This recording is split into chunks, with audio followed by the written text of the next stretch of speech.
Well, hey, everybody. Welcome to The Breakdown. My name is Jaron Humison. I'm your host. As always, joined with me is lead pastor Nick Pierce. We're here in the studio with another episode of The Breakdown from an exciting weekend. Yeah, I think so. Huge weekend. We're going to take a pause in the Revelation study. Yep. Because that's not what you preached on Sunday. We took a pause on Sunday. So I apologize. I lied way back when in the preview and I believe episode 1 I said like the entire season's dedicated to Revelation.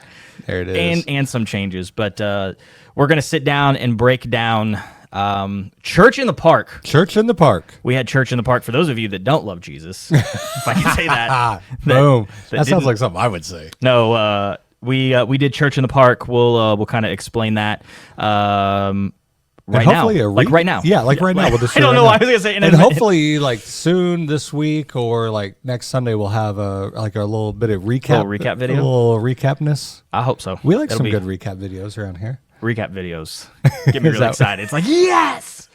So it's always good. So we sat down a few months ago and decided to do Church in the Park. We did. No, because it was we were trying to think of ways. We wanted to celebrate our 30th anniversary as a church, which would have been like May 13th or something like that. So surprise. Yeah, if you didn't know, we're actually past 30 years old now. And so we were thinking through like, okay, it's the 30th. What should we do for that? Yeah. And it really kind of turned into, we wanted to look at a way to try to get the whole church together in one service. Yep.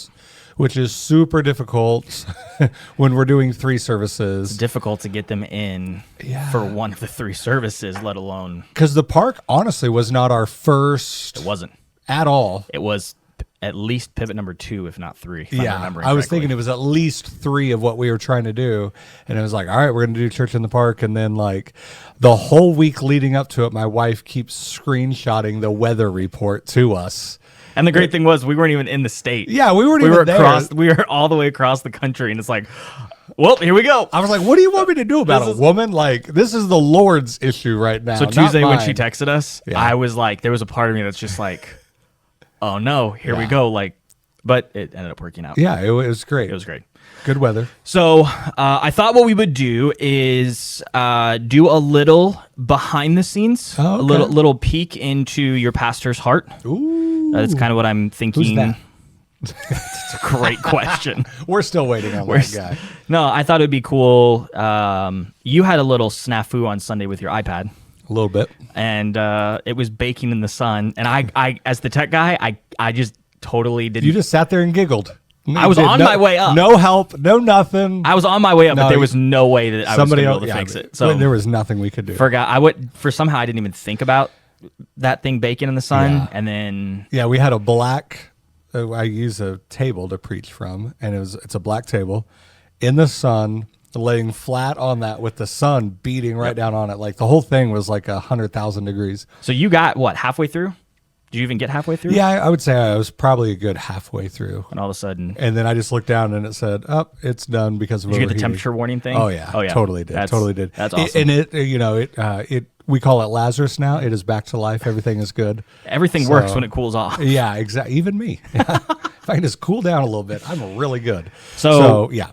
I thought we would just do kind of a little bit, because we have kind of the time and space, a little bit of the behind the scenes, because some of what reverberated, we'll go with that word. Yeah, go with that word. One of the things that reverberated with me just throughout the day was, one, it was really cool to see our entire church together, both on campus and online, because we live streamed. So we did live stream. For the first time since you've been here, since I've been here, we truly were the church together, one service, all in one location.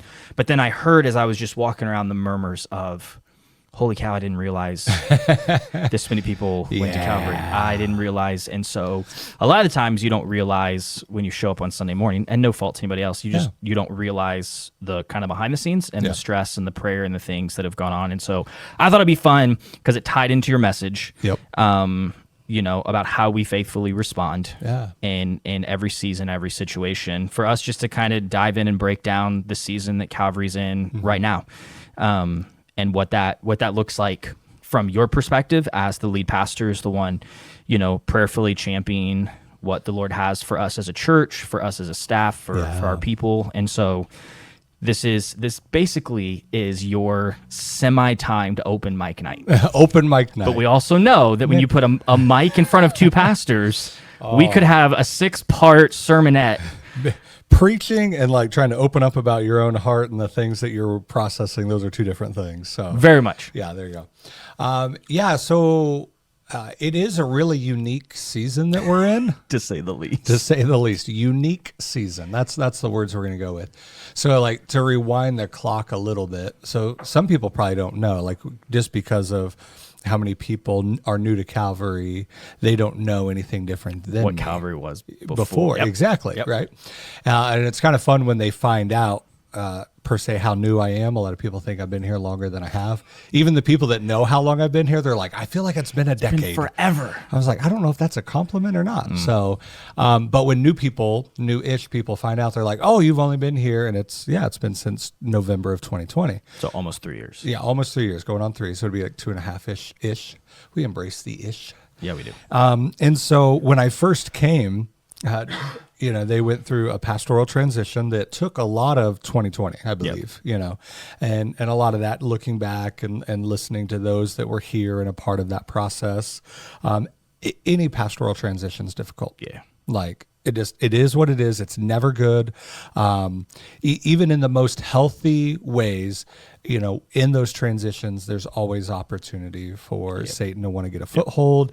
We even see that with Moses to Joshua, Paul to Timothy's even kind of handling a few things.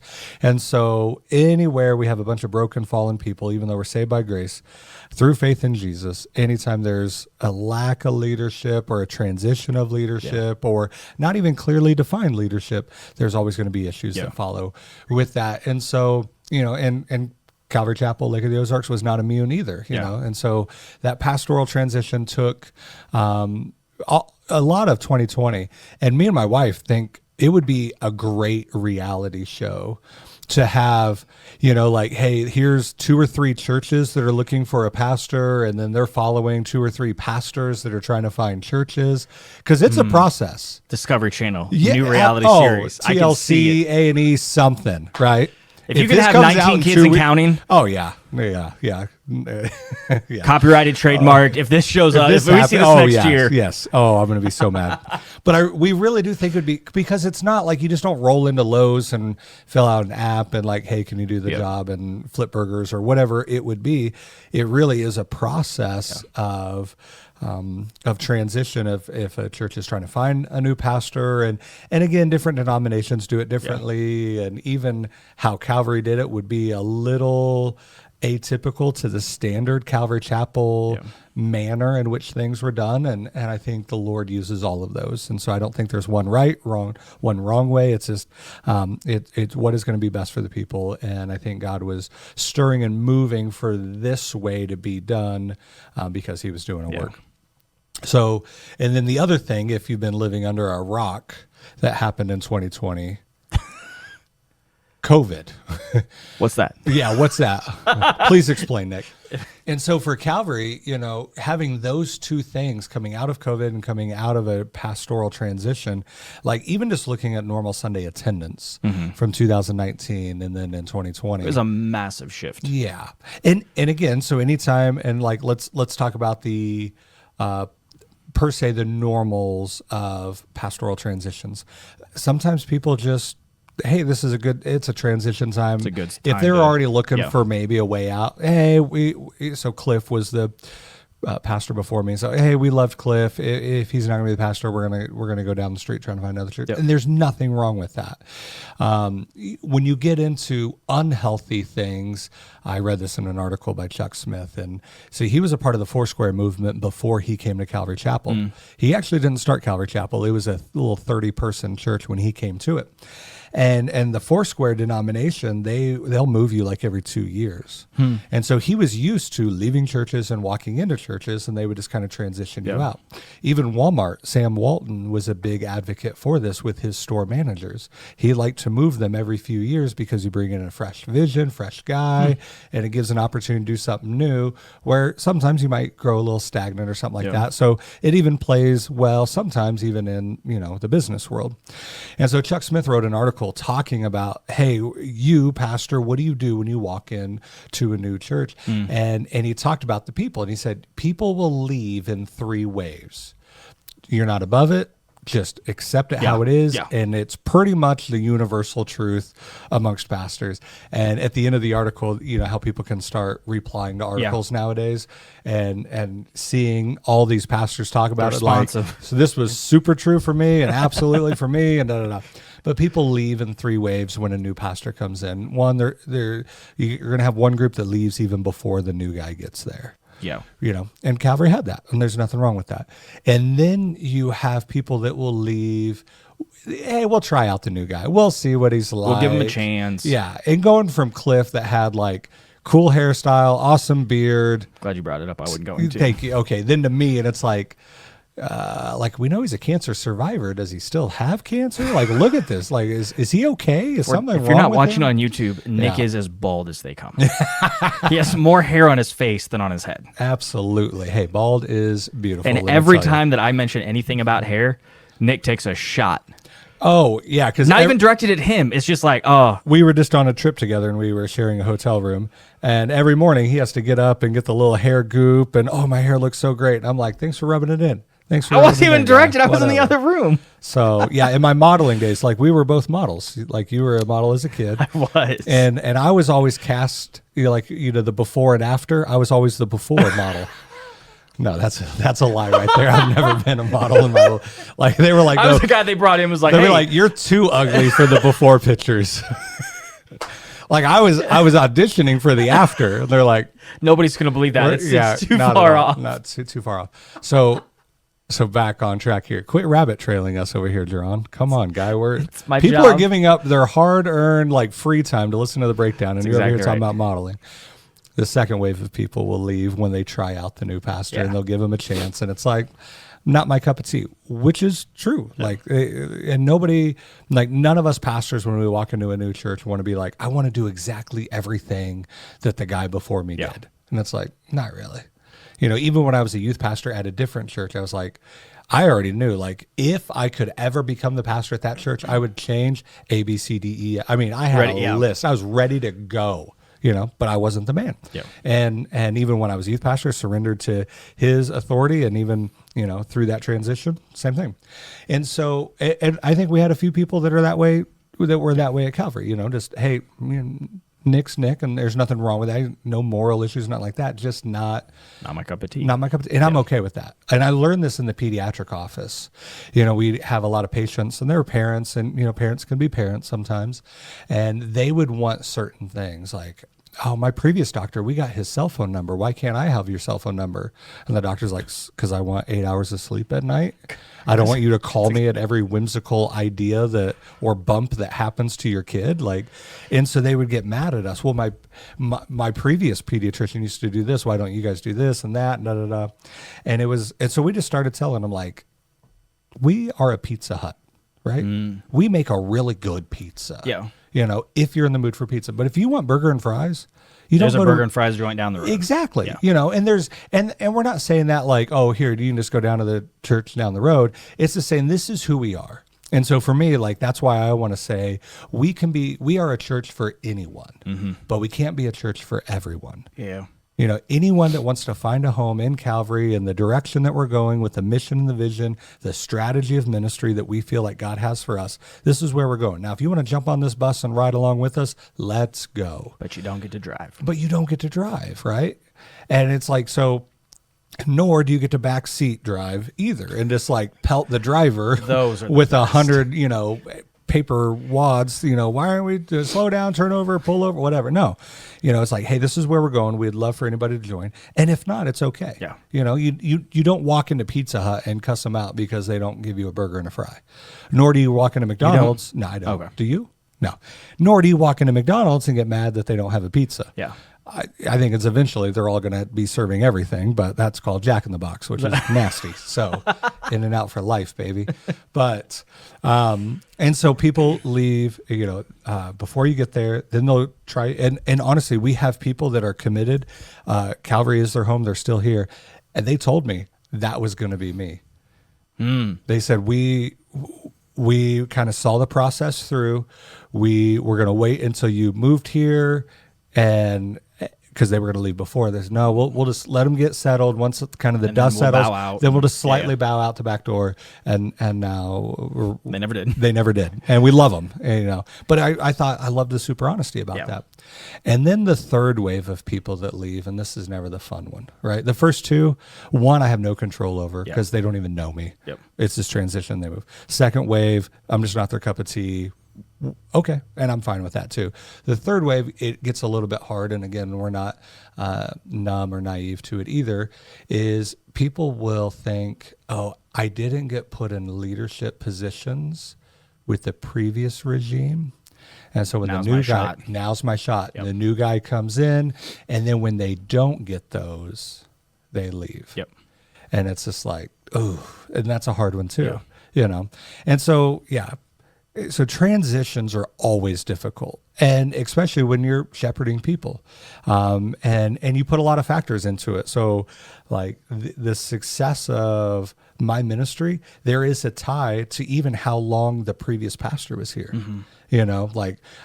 People used to tell me, like, you never want to take over for a long-standing pastor. That never works out well whatsoever. You didn't listen to that, did you? Yeah, because Cliff was here 17 years.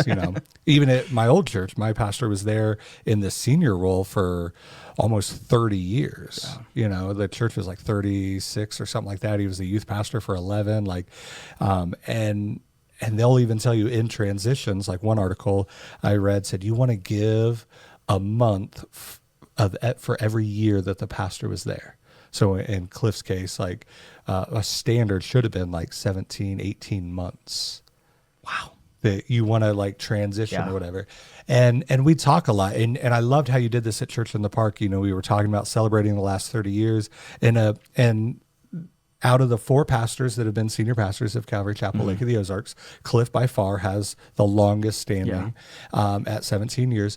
And you said, hey, he doesn't even know I'm going to do this. He's probably going to hate it. And we had him stand up and we applauded and honored him, because honor should be given where honor is due. Yeah. And Cliff is a phenomenal pastor, a wonderful dude, and still connected to Calvary, which we love, And everybody always asks us, like, what's it like having the previous senior pastor there? And I'm like, amazing, and you would never know. Like, there's no power struggle. There's nothing like that. And it's all to his credit. Yeah. Like, he's super humble. And I've said that publicly. I've said that from the pulpit, and I'll even say it on the podcast. We've covered every basis. Why is every word starting with P? Publicly, pulpit, podcast. Yeah. Any platform you give me, I'll say, sorry, now I'm just alliteration. But and so that transition, a lot of times they'll say, hey, you want to be like, you don't want to be the rebound pastor, and I've seen that. Like, never thought about that. The church I grew up in as a young boy, they were going through the pastor that was there when I was a kid had left after a couple decades. And then they had a pastor for about 2 years, and now they have a not that guy wasn't solid, but it seems like the church just needed like a rebound girl. Yeah. I hate that terminology, but that's what it's like. It's like, and even talking, we were on the trip up to Washington talking to that senior pastor. Yeah. He was even kind of speaking some wisdom into that. And how do you even deal with if you inherit board members? And it's like, don't hold me culpable, or don't hold it against me for the sins of my father. Yeah. In a sense. So like, hey, you didn't like how this previous senior pastor operated things. Don't take out those frustrations on me. Yeah. Yeah, and he was talking about that, and he goes, I had that conversation with a couple board members, and they just started weeping because that's what they did. Yeah. They were like so frustrated about how the previous pastor had did a couple things, and he's like, that's not me, and we're not going in that direction. Just the assumption that he's going to do the same thing. Yeah, just the assumption, or just you're so crispy and burnt by that you want to, oh, here's my opportunity. Hey, it's not going to be like this, newbie, and and it's like, that's never been the goal, Put my foot down. Yeah. So a lot of backstory, because when I came to Calvary, like the first couple months, people would be asking me, it's like, what vision do you have for the church? And this is inside Calvary, and those, like my friends on the outside of Calvary, like, hey, what's it like? What's your vision for the church? And like, I would say this honestly, I'd be like, just stay open. Yeah. And they would just kind of laugh, and I'm like, no, I'm not joking. Like, and so for the church not to close down is 30% of churches closed in COVID. Yeah. Especially small churches in rural areas are the hardest that were affected by that. And so like that honestly was a truth. And because of the two big things that went down, a pastoral transition and COVID, I mean, COVID alone closed churches down, then you put a pastoral transition. So all my friends were like, who takes over a church in the middle of COVID? I'm like, me, sucker. It was like, I like a good challenge. So that really honestly was the vision, was just to come in and just try to bring stability. That was the key. And so so when you fast forward 2 years, I never would have thought we would have been here if you would have asked me at the very end of 2020 or even the beginning of 21. Yeah. Like, hey, what do you think you'll be doing in 2 years? I'm like, I'm hoping the same thing. Yeah. Like that was the goal. Like, let's just come in and be steady for a couple of years, allow some dust to settle, allow some wounds to heal. And even just for me and my family to, kind of just get their wings up underneath them or something, or whatever analogy, get your feet underneath, whatever they use now, whatever the kids are saying on the old YouTube, Instagram, whatever it is. Right. I'm just showing my age over here. I'm a boomer. But we just, that honestly, I want to faithfully preach. I want to just get some basic discipleship rolling with life groups, and then just be here. I just wanted to be present with the congregation. That's not what the Lord wanted to do at all whatsoever. Well, you hired me 2 years ago, and when you hired me, my wife and I sat down after I think we'd been here a month, and there was this slight fear of I don't know. Like, I'm the first one to go if things get rough. Like, my job is... Heck yeah, you are. Like, don't you forget it, buddy. Whatever. Like, we have to have a worship pastor. We have to have a youth pastor. We have to have a kids director. We don't need a creative pastor. Like, that's the first to go. The we creative don't need guy, them watercolors. That's exactly right. That's the first to go. There was a point where I'm like, just looking at our budget, looking at finances, looking at numbers, just looking at the reality and knowing of what had just happened in 2020 coming out of that. Like... Babe, let's keep the resume fresh and hot just in case. Like, keep it updated, baby. Keep it updated. And it's true. We've had many conversations where it's just like on Sunday morning, we'll stand in the back and be like, what is the Lord doing? Oh yeah. In a good way. Like in a good way. Like why us? What is he doing? And your sermon on Sunday, is so perfect because like your little repeated tagline was God's faithfulness is always fulfilled in his time. Yeah. And what's crazy is so many times we want to put it into our time frame. It's like, oh, I've got this 5-year vision for the church, and as long as we do this formulaic XYZ, this is where we're going to get to. And in some ways that would be better because, if you're walking through the formula, quote unquote, you're thinking through processes and how we're going to move and transition from this many people to this many people. That was not the case for us. Yeah. And to say that it's not all even numerical, even though that is an issue. No. Like just sheer square footage space. We got no more. We have no more, and that is one thing that we are processing and praying about. But it's not even that. Like, we've had people that were a part of Calvary, and for whatever reasons felt like it was best for them to leave. And then when I came in, they came back. Yep. And some people that were very closely tied, and I'm thinking of one couple specifically, and they've gone on, they moved, and that's all that. But I remember meeting with this person for breakfast, and they were like, "Hey, I love you. Like, it would have been so cool to do ministry together, and but like, I probably will never walk foot back in there." And I was like, "Okay, I'm not asking you to either, but continued meeting with this person, and for eventually, probably for 6-9 months." Came back. Yeah. and enjoyed it, I think. And I think that brought a lot of healing to this person, so that when they did leave and they moved out, like they left, I'm a big advocate. We want to transition out of a place of health. Yep. Let it be staff people, let it be key leaders, let it even just, hey, like I call Calvary my home, and then God's going to do a work and you move in a couple of years. I want to transition out of a place of health, never out of like, I hate this place, hate that guy, like and I learned that when I transitioned out of Grace coming here. I didn't want to leave, because you got it. The church, capital C, is one body. Yeah. You can't burn one part of the body because you're frustrated with it and think that the new part of the body is going to be okay with that. Like, because at the end of the day, the church is the Lord's bride. Yeah. You can't kick her in the shin and think that she still wants to hold hands with you. You know what I mean? Yeah. And so I wanted to leave Grace well. And to be honest, there was opportunity for me to cause a massive poo storm if I wanted to. Burn it to the ground. Absolutely. Yeah. And some people are like that. They just want to see the world burn, let it be from staff, key leaders, even just normal congregants that just call whatever church their own. And it was like, I just felt like, hey, whatever the transition would be, whatever I would endure through that, like I wanted to leave well, because for me, I felt like how I leave will be directly connected to how I arrive. And sometimes we miss sight of that. Yeah. Because the church is still one body. Jesus is coming back for a bride, not a harem, right? He doesn't have 72 virgins lined up. This isn't that religion. He's coming back for a single bride. And sometimes we miss that. And so again, we think, oh yeah, the church is the bride of Christ. Yeah, the church, not Calvary Chapel, and you can name any of the, like we, those who put our faith and our trust in Christ, saved by grace through faith, like we are the church. Yeah. Now, the local assemblies, they are different, right? And we have a little denominational differences, and I think that's okay, and that's good.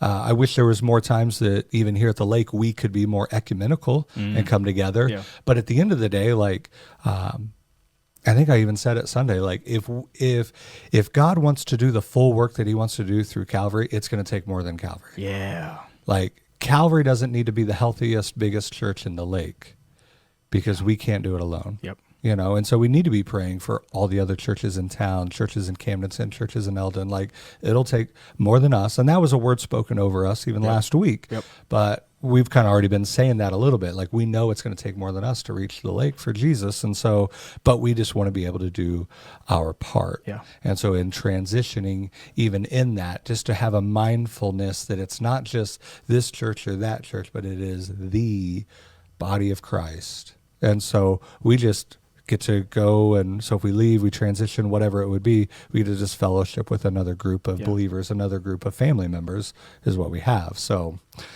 yeah, the transitionings, the leadership in that, like, honestly, and so we have the not just numerical growth, because like, and it's always hard. People within church culture, like, oh, how big? Yeah, it's the first question. It's the first question. Oh, yeah. You go to a pastor's conference, you go anywhere, it's like, oh, where are you from? How big's the church? Are you married? How many kids do you have? Like, those are the 4 or 5 questions everybody's going to get asked. Yeah, and then they're always hard questions. And so, yes, numbers don't lie, and we don't talk back to them, right? Like, we're just going to... I like that. Yeah, there you go. Numbers don't lie. I stole that from somebody. I'm not that smart. But and Jesus cared about numbers. He left the 99 to go after the one. Yeah. Like, if you gave me 99 of anything and you told me there's 100, I would have not known the difference. Like, if you throw down 100 M&Ms in front of me and you like sneakily grab one of them, or if one accidentally falls, there's no way I'll know. Yeah. Plus, I'll be eating like 75 at a time. Just going to town, right? But I wouldn't know the difference. Like, I have 4 kids, and I still forget that sometimes. Good thing they're numbered, right? Number 1, 2, 3, 4. Come here. I'm working on their names. Hey, you're not mine. That's Go back my, to yours. That's my New Year's resolution. Learn their names. Next year, it's their middle names. Oh my! Hopefully for their birthdays one day.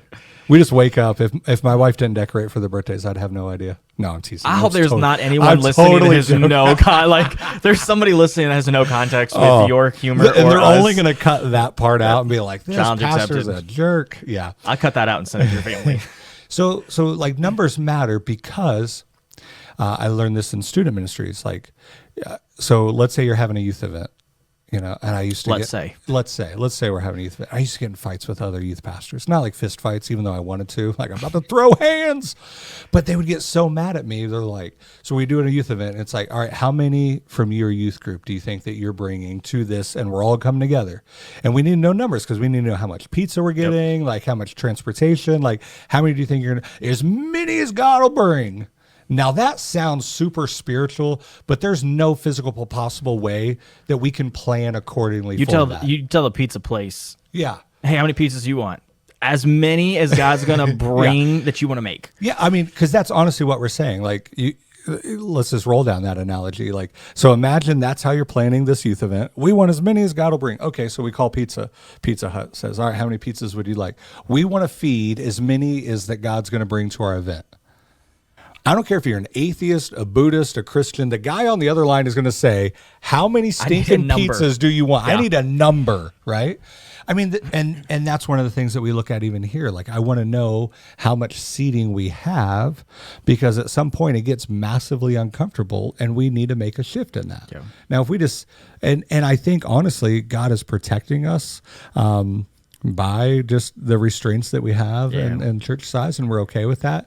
But like numbers matter, but we're not, so if, think of any ministry, if all of a sudden and people vote with their feet, if it starts declining, we got to look at it. Is there good leadership? Is it not supplying the need? Yep. Is it, we got to ask some hard questions. We got to ask some hard questions. Well, how do we know that? Because there's always going to be a couple of people that's like, oh, I love that third Tuesday of the month afternoon Bible study for single adoptive mothers that have blue eyes. It's like, yeah, there's 4 people in that group and they love it, but so numbers matter, but we don't find our identity in them. Yeah. We don't find victory in them, and we don't find defeat in them either. Don't want to elevate them and pretend they're not. You don't want to elevate them and focus on them. At the same time, you don't want to pretend that they're not real. Yeah, because people do vote with their feet. Yeah, and growing, and not everything that grows continuously is healthy. Like I've said that before. Like the only thing that grows continuously in nature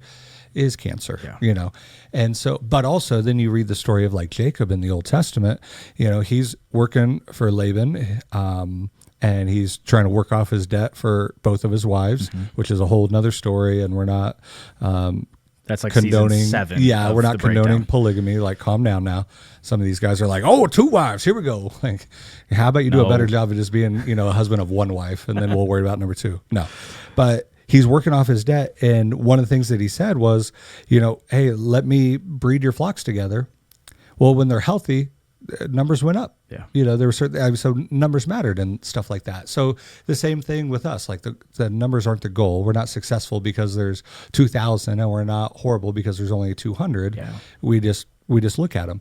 And so, but not only are we growing that way, but it's also the growth of our people, like seeing some people in their walk with the Lord. Yeah. They're stepping into key leadership positions. They're becoming life group leaders. They're even just joining life groups. They're serving more. Like, all of these things matter. Yeah. And that's the growth that we're seeing holistically as Calvary. And all of them provide necessary issues and problems and complexity. Yep. And so it's like, oh yeah, like, so case in point, last semester of life groups, we heavily announced life groups when it wasn't really the normal push, the big push, like we're always going to on-ramp at the beginning of each session. We had, I think one Sunday, 12 people sign up to be in life groups, and they started that week. Like, we had to create a life group for people. Yeah. But if I didn't care about numbers, or if I didn't count that or didn't know that, then it would be like, I have 12 people that want to take their next step in faith. And can't. Yeah. But I need to know how many people are in life groups. How much space do they have? Could they take a new couple? And so, they were full, so we had to start a new one. But we needed to know those numbers. And so some people get real kind of weird about numbers. And then so just go with me here. Let's go. All right. Any church in America, they will count their tithe and offering down to the penny. All right. But they'll be super vague about their people. Ooh. So where do you think their focus is? They will tell you where any penny goes in and out of the church, because that's good biblical stewardship. But when you talk about any events or any growth, how many baptisms, how many new salvations, how many people are joining life groups, how many next steps are people taking, how big was church in the park, how ish. We had a few. Oh, we're growing Between 1 and 5,000? Yeah, because then that's where you get the pastoral equations. It's like asking. Heard some of those. It's like asking the girl in middle school how many boys has she kissed. Like you always take that number times it by 2. 3? Yeah. So 6. Okay. Okay. You're smooching behind the library. No, I'm just teasing. And us boys did the same thing too. Okay, we don't want to make it just be out to girls. It was just a joke analogy, but we get into those pastoral things where it's like we say bigger numbers than what they really were, and it's like that's not serving the body. We wouldn't do that with the tithe, Like, oh, we made 10 grand, and it was really 8. Like, what is conflating that number do for us? Like, we got to live in reality. And so, but I felt super convicted by that, because it was like, if I'm taking the time and the importance to know where every dollar goes in and out, but I'm not looking at my people, where am I putting the focus? Yeah. And so, in the same way, I want to know how many new boxes we're giving out, different things like that. So, sorry, I know we're going down a lot of rabbit trails. I told you it's open mic. Open mic. When you get too far off, I'll be like the little like ring it in. There we go. The bumpers on when you bowl. And so not only are we trying to figure out how do we make physical space for people, which we're dealing with. If you're listening, the easiest thing that you could do to give us more runway before we would have to make another massive shift to service times or adding a service, anything like that, just come to first and third. Please, we're begging you. Yeah, if you come to second service and you're able to come to first and third, like that is a work of the Lord right there. Like he has a special crown in heaven for you, because if not, we'll speak on your behalf. Yeah, because the second service is just full. It just is. I don't even know if I'd say full. What word? Jam-packed would be the word that I'd use. Because the sanctuary's full, and then there's been 50 people upstairs. And to which is almost at capacity upstairs at that point. Yeah, And then the other pressure point is going to be the parking lot. Like Pastor Sean has had to park people up on the road, and it's just like, and thankfully we know the neighbors next door. They let us park in their front lawn, and And everybody says, oh, these are good problems to have. And it's like, but they're still problems. You make it your problem, and you probably wouldn't say that. Yeah. Like you say that because it's not your problem, because I've said that. Like, oh, these are great problems to have. Until I'm the one that has a problem, it's like, oh, that stings a little more. Yeah, like chemo caused good problems. Like chemo was working. It was killing the cancer in my body. But I also was horribly nauseous, and I couldn't eat. But the doctor didn't look at me and be like, well, your chemo's working. You know how many patients I walk into and the chemo's not working? Like, just suck it up. It's not a selling point. No, it was still a problem. It's a good problem. Hey, chemo's working, but it's also causing these side effects. Yeah. Let's just walk that one out. When you have cancer, at least the type that I had, and the cancer cells are being killed by chemo, do you know how your body gets rid of them? Vomit it up. No, you urinate them. Oh. They go through your urinary system. Did not know that. But my cancer was, at least mine, was super receptive to the chemo. So like we were killing a lot of cancer cells at once, and they were worried that the dead cancer cells were going to clog my kidneys. Good grief. They were like, there is a chance you could have kidney failure. And I was like, no. I don't know that that's better. Yeah. And so then they put me on a gout medicine called allopurinol for it. Oh, I've heard about that. Yeah, so it's like, hey, this will protect your kidneys. I'm like, perfect. So we go home in day 2 on that med, and I broke out with a head-to-toe rash like poison ivy because I'm allergic to allopurinol. No. Yeah. But who am I supposed to, like, oh, your kidneys are protected because your cancer is dying? And it's like, but I'm covered in poison ivy. Like I'm miserable beyond belief. Oh, and the story even gets better. My wife was so nervous because I was very agitated. Yeah. And they're like, hey, so they called in Ativan to try to calm me down. Yep. I adversely react to Ativan Stop it. No, you could. You could ask my wife. The very thing that Ativan treats like anxiety, like that, agitation, like usually we'd Flip for you? Yeah, it caused that in me. It didn't calm it; it caused it for me. That is the only time we were just telling somebody this the other day. She said that was the scariest moment of my life because I thought Nick was going to do something like taking his life because he was so miserable. I don't remember. Like you so were out of your mind, not yourself. Yes, I don't remember that. I mean, I remember the rash a little bit, but like, I don't remember. And we went to the doctor, and Ashley's like, he's super allergic. She was. I was like, wait, calm down over there. What do you? She was like, no, you don't understand. It's not that big a deal. So frustrated. Yeah. And so, but those are problems. And now, obviously, the good problem is my cancer is dying. That is a good thing, but it was causing so many good problems that we still had to fix. We still had to deal with. And so same thing with growth in the church. Let it be numerically or even in depth of relationship. Do we have enough life groups for people that want to take their next step? One of the things I'm looking at right now is like a new believers class. I don't want to call it that because that sounds like super shredded wheat. Awful. Right? Like, hey, what are you doing tonight? New believers class. Like, I want to call it something cool like Terminator training or something.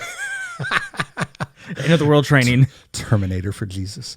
But, trying to think of like, how are we reaching people, inviting them into a relationship with Christ? How are we growing people in their relationship with Christ? Because again, showing up on Sunday, we will preach and say, you can't just eat one meal once a week and think that is a healthy diet. But we do it. And so we can't just think, okay, Sunday's growing, and so we're doing our part. Yeah. No, there's still Monday through Saturday. And how are we growing people? Like quick shout out to the 21 days in the Word and the 21 days of prayer and fasting, where that's not a big ministry like events, but it's just a focus that we are having as a church to help grow us. Again, getting good response for some people like, hey, this really is hitting where I'm at in my walk. And so that's cool to see. And so always trying to think, how do we continually moving people along in their relationship with the Lord? That's never ending. And so it's not just about butts in seats on a Sunday morning because, and this isn't original. Ed Taylor told me this, Calvary Chapel, Calvary Church in Aurora, Colorado. Mm-hmm. Shout out, Ed. I was just texting him today about tacos. Dude loves tacos. He's always posting about them. Man. There you go. But every number has a name. Every name has a story, and every story matters to God. Yes. Right? And that's how I want to look at it. I thought that was original. No. Because I've said that online. Because when we close every week online, I'll say, hey, it's time to turn off. Let's see how to do it. Because I'm not thinking in online mode.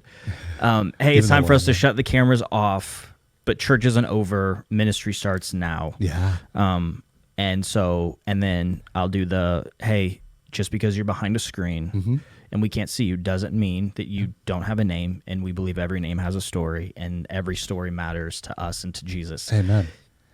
That's good. No, it's good. I just was like, I felt super creative, like, oh man, that was good. But somewhere Ed's burrowed his way into my mind. Absolutely. No, it's good. The amount of stuff that we see from just church and Marcom and conferences and different things like that, and then you just put it all in a jar, shake it up, and you pour it out within our context, and it's like, you're going to find those little things. Like, I love, again, another Ed Taylorism. He has it up on his wall, which I know it's not even original for him. But at Calvary Church there in Aurora, it says, we will do everything short of sin to reach people with the gospel. Yep. Like, I love that, And so, and I mean, even this podcast, the birthing of it was an idea of how do we engage people between Sunday to Sunday. Yep. Yep. And so far, just like a good surfer, we're just going to ride the wave. If this loses its steam, if it loses its effectiveness, we're going to burn it to the ground. But that's the thing at church, like what we talked about, the easiest way to kill a church is saying, oh, we've never done it that way. If there's a ministry that's dying, just give it a good Christian burial. There's nothing wrong with that. As long as the main things are the main things. We want to be focused in the Word, focused in prayer, focused in serving. Like, we have those spiritual disciplines so that the fruit of the Spirit is evident and seen in us. I heard the best line about discipleship. Are you ready for this? Let's go. I heard this at 4:15 this morning as I was listening to a sermon. You pulling a Jaron? Yes, pulling a Jaron.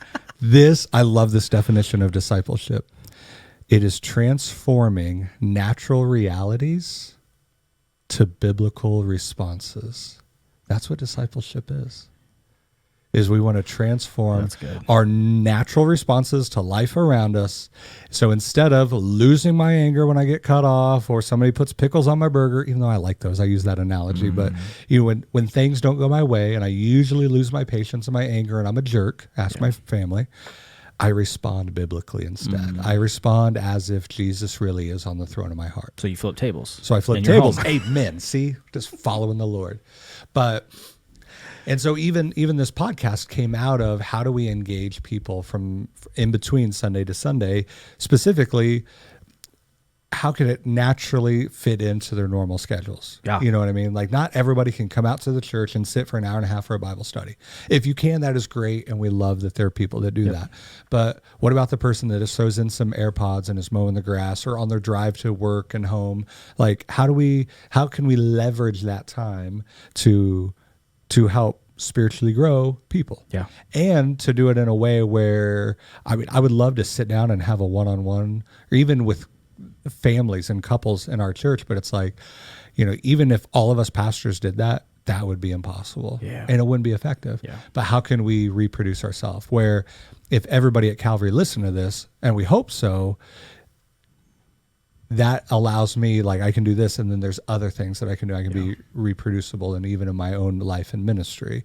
And we've been talking about that scalability and how do we make ourselves available? Where again, old school ministry is, I want seat time, face to face time with the pastor, and that's hard to do as a congregation is growing. Yeah. And I love the line again, stealing this. Pastor said it, and I feel horribly convicted. It's not my responsibility to shepherd everyone. Right? And I'm not done. There's part two. Oh, I know where you're going. Yeah, okay. So it's not my responsibility to shepherd everyone, and that's been hard. So like even in the last 2 weeks before our trip, like I met one-on-one outside of our normal meetings with 21 people. Way too many. Which you looked at me and said, I'm going to choke you out. And I struggle with that because I never want to tell somebody no. Yeah. Now, my wife would say, how about you just schedule those out? And that's what's hard for me. I need to do a better job of guarding my time because I know there's only certain things that I can do. Yeah. And I can't lose my first ministry. Like people are it, but I need to do that in a way that doesn't put, Calvary doesn't put the staff at risk, or it's like, where's Nick? Oh, Nick's in another meeting. And it's like, well, there's some ministry here that we need him to handle. It's like, I need to understand my role, right? So it's not my responsibility, but it is my responsibility to make sure that everyone's being shepherded. And that's where just trying to equip you guys as pastors, that makes me reproducible. Having life groups. There's a couple families, they've been through some thick of it, and I'm only hearing it secondhand. Because they don't feel like, I have to go to Nick. Yeah. Which I love. Now, I want to meet with everybody that I can, but I love that because there's kind of that in churches, and it's becoming an old style where the culture of church is changing a little bit, where it's the holy man myth. And a lot of times they have the holy place myth as well, where it's the holy man myth, meaning only Pastor Nick can pray for me because he's the pastor. I mean, I'm done right now. I didn't have 21 meetings 2 weeks ago. Ain't nobody wants to meet with the creative pastor. So if you need a meeting with a pastor, meet with Unless something breaks in their house that's technology. But I learned that the hard way, and it actually really hurt my identity as a youth pastor. And I've said this story even from the pulpit, so but it's so fun to repeat it. Yeah, I walked in, I got a call from the church office, and I was on call. There were 7 of us pastors, and each day that was my day to be on call. So if anybody needed anything church-wide, I got that call that day. So somebody called and, hey, I'm going in for surgery on this day, which was my call day. So I get the call, so-and-so is going in for surgery. Can you swing by the hospital and pray with them before you come in? Absolutely. Always kept a vial of oil because we would pray and anoint with oil, especially before medical. So I walk in and this individual looks at me and says, hey, Nick, what are you doing here? And I said, well, we heard you are having surgery, and I'm here to pray with you. We just want to, support you as a church family. And da-da-da. She goes, oh, I thought one of the real pastors would have came by. And I said, oh, sweetheart. So I threw that vial at her. Oh, I'm sorry, because I'm not going to give you a real prayer. No. Lord, don't listen to me right now. Lord, turn. Give the doctors butterfingers. And I pray the scalpel stays inside. Amen. In the name of Jesus. Let it be painful, Lord. I pray anesthesiology wears off quick. And just be with her as she cries out your name in the middle of surgery. No, that took a really dark turn. Super dark. That's man. That's the pediatric news coming out of me. But that hurt. Like, I literally was like stunned, and I just sat there for like a second, and I was like, well, I'm sorry. I guess, are you okay if I still pray with you? Yeah, I guess that'd be fine. I had something similar happen. Did you really? Yeah, it must be a student ministry thing. It must because it be. happened when I was in student ministry. Same. And it wasn't as harsh as that, but it was pretty close. I mean, it was just like, I thought, I was just like, okay. Yeah. And I still find myself at times, like, you guys will come in and let it be Andy to Sean to you, and you'll give me an update on a family, like, hey, like you gave me one today on a family that's going through, their daughter's having some medical stuff going on. And like, it'll be a small knee-jerk reaction of like, why am I not getting that call? And it's like, because I can't handle all the calls. Because you're not a real pastor. Yeah, because I'm not a real pastor. That's what it is. Because I can't do it all. And that, okay, so just calm down. If you're listening to this thinking Nick is a loser, go back to the Old Testament. Jethro walked up, he about tipping the mic over. Jethro walks up to his son-in-law, Moses, and says, what are you doing? You can't handle every case. You can't deal with every situation that's going on in the nation of Israel. Yeah. You need to put together a structure where there are capable people that can handle issues at certain levels, and then if somebody can't, and it's a really, really, that's when you step into it, because if you keep doing this, you're going to die. Yeah, you can't do it. And honestly, in pastoral ministry, like I have to look at that and say, okay, who do I say yes to? But in the same breath, that means I'm going to have to say no to someone else or to something else. Yeah. And you challenge me all the time in that, like, hey, whatever you say no to, you say yes to, or whatever you say yes to, you say no to something else. And so just trying to look at my schedule and keeping that God family ministry, but also step into my role instead of quit stepping out of my role, and we as the church, we are called to equip the saints to do the work of ministry, where so many times in the church, we just do the work. The staff do the work of ministry for the congregation that watches and and that's nothing against congregation. I think a lot of times churches, per se, the people, the congregants, get slapped because the pastor does everything, and they're like, oh, yeah, they just sit and they watch. They're just an audience. It's consumer Christianity. Could it possibly be that pastors don't want to let go of ministry? That they are micromanaging? And so that's the reason why you're doing everything? Well, and when we do everything, you can't do anything, not with excellence or anything, but you can't do anything to the fullness that God has for you. Because if you have so many things that are going on, you're just going to do everything half backside and mediocre. I didn't know at Thank what you for season, cleaning that up. I didn't know what season I could say the full. So minimum 4. We got to get to season 4 before you can say that. Season 4, Sailor Nick is coming out. But and that's it's like, do I want to be mediocre at everything, or what is God calling me to do? Let's do that well. And then the things that He's not calling me or that I can't do lead into and allow somebody else to do that. And so that's where I think for me, that's one of where we're at also in growing, is understanding my role a little bit. And the church we were visiting up in Washington, All right, quick shout out. He doesn't know I'm going to do this. So we're standing in the hallway, and there's this is a bigger church, so they have an executive pastoral team and the senior pastor, and we're standing there. And we were going to have like a good 45 minutes just to hang with the senior pastor and talk with him. There you go with this. Yeah, and we were excited about that just because it's like, oh, we can ask the head honcho, the big cheese, some really fun, hard, tough questions, and just get his response. And there was something in that moment that just hit me. And it was like, ask to see if it's okay, if it's just you and him and one-on-one. And I leaned over to you and I just like I was like, hey, do you care if I just go in? And I pitched a fit and flipped tables. He was like, no, absolutely. No, go ahead. Which I think helped you because you stepped into talking to some of those executive guys who, have a great heart in supporting their senior. But like, and we never even talked about really what me and that senior pastor talked about, right? We had the rest of the trip and we've never brought up that conversation. Like, honestly, I sat there pretty emotional. Really? And he said, how you doing? I said, it's hard. Yeah. I said, I don't want to let on to him. I don't want to let on to the rest of my staff. I said, I even try to fight letting it on to my wife of how overwhelmed I feel at times. And it's not with the tasks and the ministry at hand. It's honestly a lot of internal struggle within me. Like, I have a lot of insecurities. Like, I just do. Join the club. Yeah. And so when we see Calvary growing in every metric that we can, like, we could just come up with a metric and it's like, that's getting bigger. It's like, okay.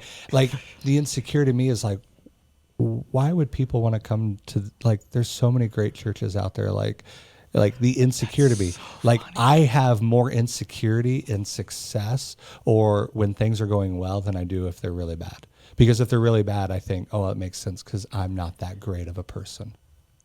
Right? That's hysterical because I've had the exact same thought. So I take that into pastoral ministry. Like, I'll downplay, like when even at church in the park, like, hey, this was an awesome event. Like, I'll downplay things because it's like, this shouldn't be going this way. Like, and I had somebody call me out on it because it's sin. It's humility. Because a lot of times we think humility is only when things go well, we don't take the credit for.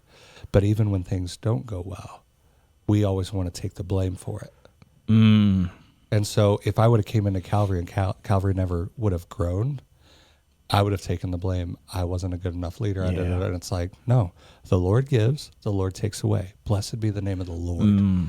So humility is not just not taking credit when things go well, but also not taking the hurt, the blame, the shame if things don't go well. Some things the Lord's just, hey, it's time and it's tenure. So we're sitting in there. And I said, and I think the main question was within the role because their church is 1,800, 2,200 on a Sunday morning. yeah. So obviously he's not meeting with everybody whatsoever. He does 375 meetings. Yeah, exactly. 5 meetings a day. And then, I mean, honestly, he doesn't even have the ability to lead every person at the staff. Like, there's staff that's over other staff. And we had that conversation. Yeah, we talked about that. And I said, my board understands it. I think my staff understands it. I think even key leaders and people in the church understand. I said, how do I make myself understand my role?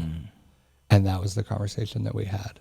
I said, because I feel like an arrogant jerk. Yeah. To think like, hey, I'm too high and mighty. I don't have time for you. Yeah. And so he helped me through that process to understand. And then even when we were at lunch, I think the next day, one of the executive pastors, like, he started talking and just getting after it. And the senior was over here just eating lunch. And I'm like, I'm about to cry hearing him. He's just like,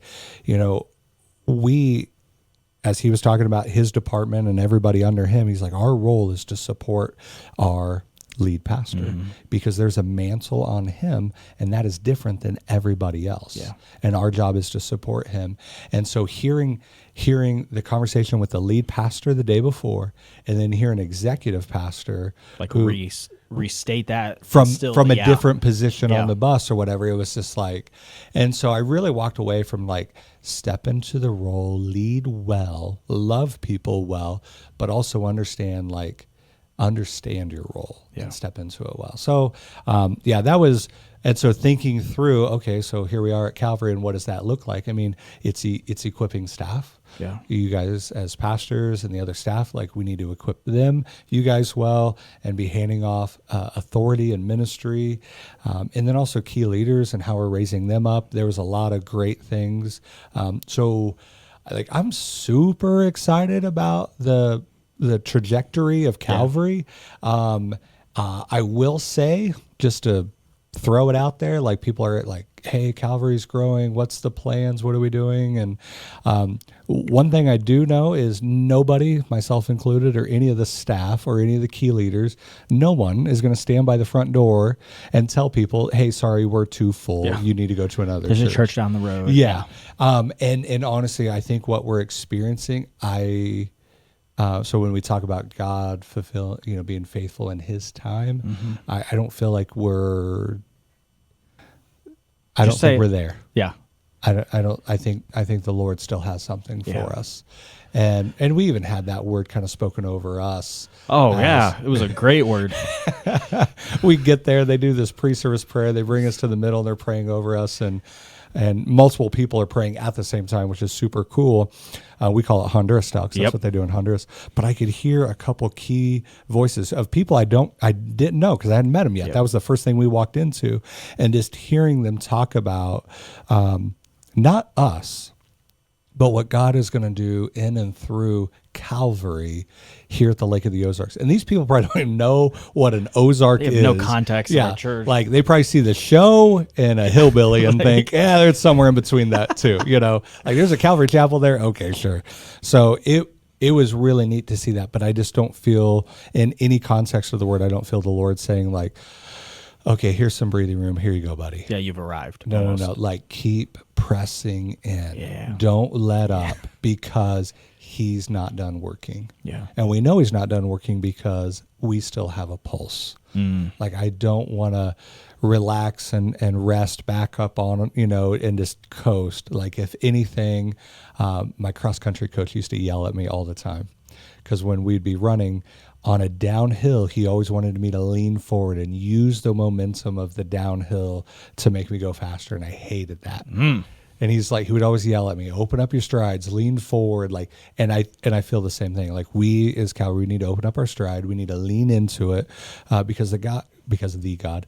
Yes, that's the proper. God, the one and only God. The one and only God. He's not done with us, and what He is doing, I think, are just the beginnings to bring us to the place where He could work then in and through us, which sounds funny. And so if you were hoping this was it, it's not.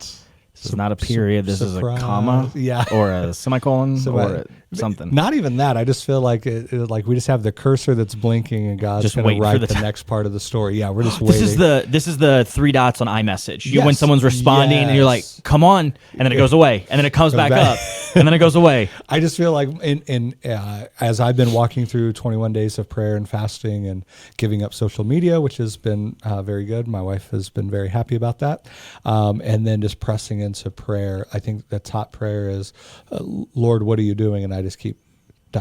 Like, in a sense, it's going to be more of the same. Yeah. But we're not done yet. Yeah. Because there's still more people outside of the church than inside of the church in the Lake of the Ozarks. Yeah. And so we're not going to stop. We're not going to ease up. And what happens when now you have 3 services that are bursting at the seams? And it's like, we will cross that bridge when we get to it. And God has given faithful, Spirit-filled men wisdom that will help us answer that question and answer it well. But again, I want Calvary to be a church for anyone, and we're going to lean into that. So I have no idea if this is where you wanted the podcast to go. So it's exactly where I wanted to go. It's like almost like group therapy for the pastor. No, I think it's like one of the things even that I was thinking through, my heart for this episode is so many times there's this air quote God complex of the guy on the stage, like he is holding the church up. And what people don't realize is like ministry is such a unique, not more important per se. Just unique. It's just unique. and the reality, and we've talked a lot about this a bunch, is like we have office hours. Yep. But when people see us, we don't get to be Nick Pierce, Jaron Humiston, who happens to be pastors. Yep. It's, hey, there's my pastor. You know, it's like that's the defining role that people place us in. Yeah. I mean, even this morning, I got up early, went to Panera, was doing a little sermon prep and drinking some coffee, and I go to leave, and I'm walking out, and somebody, oh, hey, Pastor Nick. And I'm telling you right now, I had no idea who this person was. But it's like, all right, here we go. Like, they recognize me. So, well, good morning. And, you know, like, hey, remind me, help me again. Like, and that's super humbling. And I think maybe sometimes I need that. So I don't try to act like I know it all or whatever. So if this person's listening, sorry. Love you. Because we do better, Nick. Yeah, do better. We feel like idiots when that happens. No, but I do appreciate when the people are like, hey, we understand. Like, it's easy to know one person who's on the stage. It's hard to know everybody that's out in the congregation or whatever. So, but, you know, it's funny for my kids when that happens. They always kind of laugh. They'll look at me. Are they from church? Nobody else calls me Pastor Nick. Like, that's not the normal. What times you have to be like, no. I don't know who that person is. I have no idea. Why? I'm not a pastor. So, I don't know what you're talking about. Now, it is a unique thing, but I love it. Yeah. And I know I can't do anything else. And I just thank the Lord that he's given me joy in it. Even in the hard, I mean, we, even in our time together, like, we've been through some stuff, you know, walking with families through loss and grief, and, you know, it's a crazy thing. But, you know, it's not bad for one day a week. So. Oh, my gosh.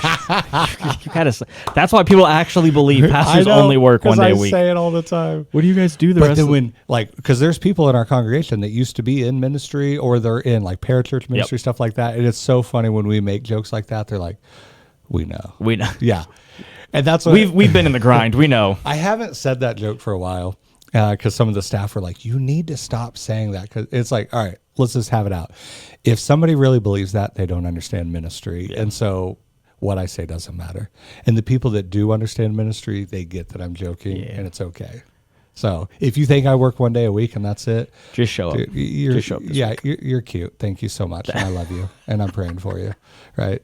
And if you know anything about ministry, it's like, he wishes he had a day off.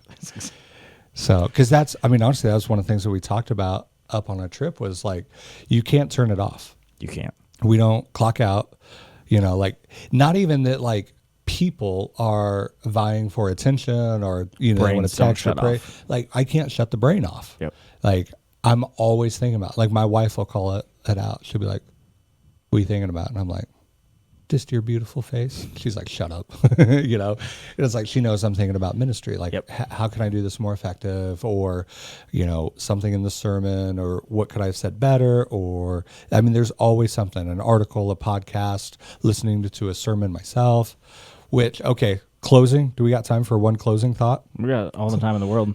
Well, I have one specific person who just tried to call me that would be the only one that complain. Oh, Mr. Holt. Mr. Holt, this is going on. We're under an hour. Here is the one thing of specifically for me in lead ministry, because right now I'm pretty much the main in the pulpit. Yes, the main guy in the pulpit. You know, like, you and Sean will fill in here and there, and we love it, and that's great. I remember when Sean, he was like, he just like, throw me a few on us, you know, in a year, and you're like, only if needed.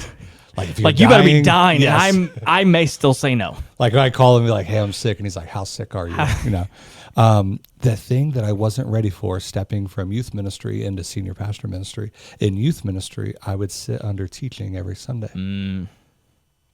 I can't do that. And it was my wife, sweet Ashley, we love her, that said, where are you listening to the word? Where are you getting filled? Yeah, where am I getting filled? And so... And you said myself. I go back and listen to myself. I just go back and listen to myself and think, wow, who would want to listen to this guy? But no, see, there's the insecurity. Like, there it is. Even the board called me out on it. And did they really? Yeah, they were like, you need to quit being so self-deprecative. And then we had a sweet lady in our church. That's my spiritual gift. Oh, absolutely. Then we had a sweet lady in the church, old enough to be my mom. She pulls me and Sean, because Sean's a little bit of the same way. And she's like, all right, Here's some mother love for you right here. I'm gonna It's gonna be love hard. you like a mother. Yeah. And I thought she was gonna hit me right there. I thought It's going down right put here. the nose on the wall. I'm in timeout. And she got onto us for the same thing. You need to stop doing that. And I was like, okay.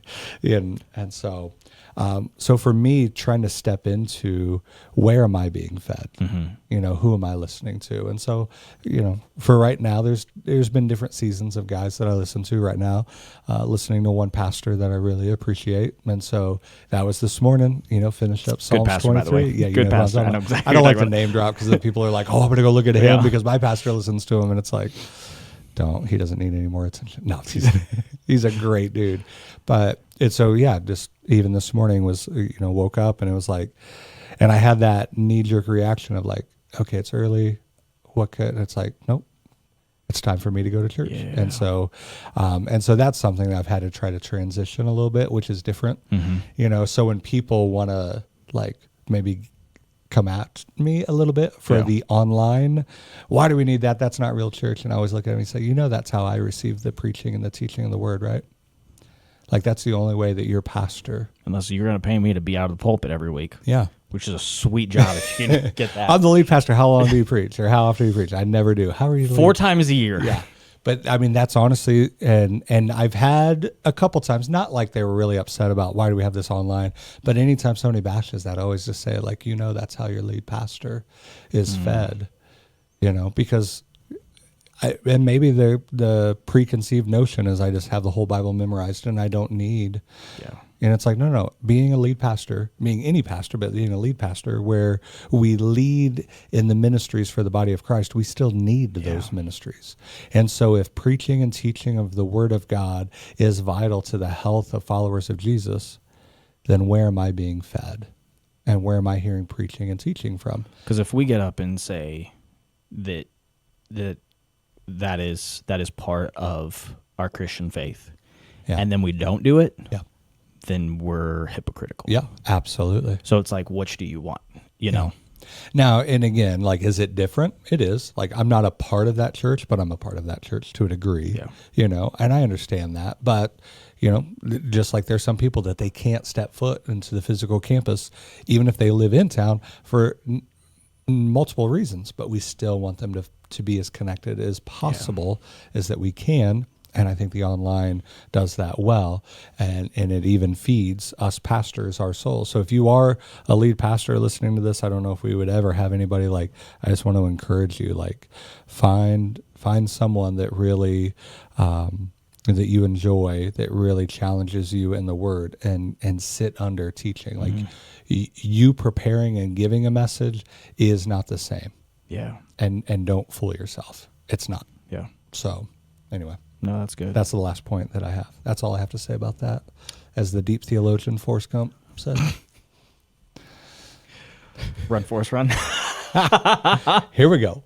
No, that's good. Thanks for sharing your heart. Oh, there we go. Let's see how many people are like, wow, that guy's messed up. We'll look at the analytics. We'll compare all the numbers. And, here we go. And see what they say. We're back next week. We're back in Revelation. Back in Revelation, church in Smyrna. Ooh, I can't. Smyrna. Smyrna. It's my favorite There's church. I can't wait until Sunday. There's this one aspect that I know this is going to be like a little bit of a geek out, but it'd be like, oh, that's cool. That's like, I'm super excited for Sunday. So don't want to miss it. I'm nervous. Well, cool. Hey, as we close each and every week, we ask you just to do a couple things for us. One, if you haven't subscribed to the podcast, please do so. If you rate it and review it, it helps us out, as well as if you're not subscribed to us on YouTube and you want to watch us, which I'm still not sure why anybody would want to look at our ugly mugs for an hour. Yep. But that's an option. And then feel free to share this with anybody. Because honestly, it's not just for our people. I'm sitting here like this. Yeah, for you to say number two. I've said I'm 3. You're on. You never said 2 or 3. You just said 1 was podcast, 2 was YouTube. Sorry, I didn't clearly see? communicate that. Help a brother out. So thanks for sitting down and listening. If you're on the podcast or if you're on the YouTubes, as the boomers say, the YouTubes. Thanks for watching and listening all the way to the end. We'll be back next week with whatever episode number this will be, 5, 6, 7. whatever. We go in sequential order. So we'll be back next week with another sequential episode number as we dive back into Revelation, and we'll break down your sermon on Smyrna. Well, hey guys, have a great week. We'll see you next week. Thank you.